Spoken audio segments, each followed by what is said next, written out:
रत्नागिरी जिल्ह्यामध्ये भीषण पाणी टंचाई सध्या जाणवतीये आणि ग्रामस्थांना 2 ते 3 किलोमीटर पाण्यासाठी वणवण करावी लागतीये।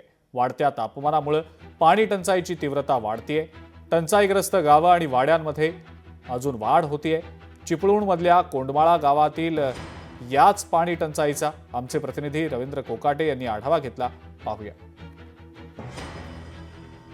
आपण सध्या चिपळूण तालुक्यामधल्या कोंडमाळा गावामध्ये आहोत।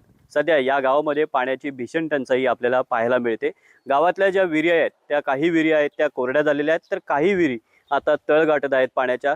जसजशी तापमानामध्ये तीव्रता आहे तापमानाची ती वाढते, तसतसे पाण्याची जी क्षमता आहे जमिनीतली ती कमी कमी होत जाते। आपण या ठिकाणी बघतोय अशा प्रकारे हे पाणी आहे ते भरत आहेत। गावातल्या विहिरी आहेत त्या कोरड्या पडलेल्या आहेत।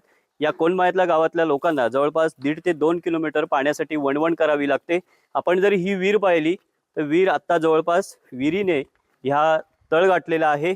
अशा प्रकारे रत्नागिरी जिल्ह्यामधल्या 9 तालुक्यांमध्ये पाण्याची टंचाई आहे ही आपल्याला पाहायला मिळते। आत्ताचा जो महिना आहे तो मार्च आहे, अजून एक आठवडा बाकी आहे, मात्र या ठिकाणी पाण्याची वणवण करावी लागते। मुंबई गोवा हायवे पार करून या लोकांना, इथल्या ग्रामस्थांना पाणी भरायला या ठिकाणी 2 ते 3 किलोमीटरची वणवण करावी लागते।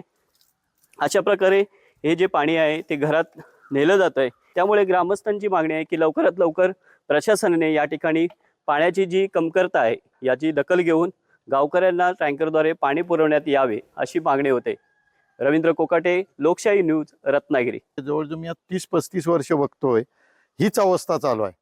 नळ योजना आली तरी मार्च नंतर काही नाही, पाणी कोणती योजना आली तरी उपयोग नाही। अजून सुद्धा म्हणजे आमच्याकडे कोणीतरी लक्ष द्यावं अशी सर्वांची अपेक्षा आहे, परंतु आज जवळजवळ 25-30 वर्ष तरी झाली इकडे कोणीही लक्ष देत नाही, काय नाही। तेवढ्या पुरतं होय, स्कीम येतात स्कीम जातात। लोकशाही मराठी ऐका, पहा, जागरूक रहा।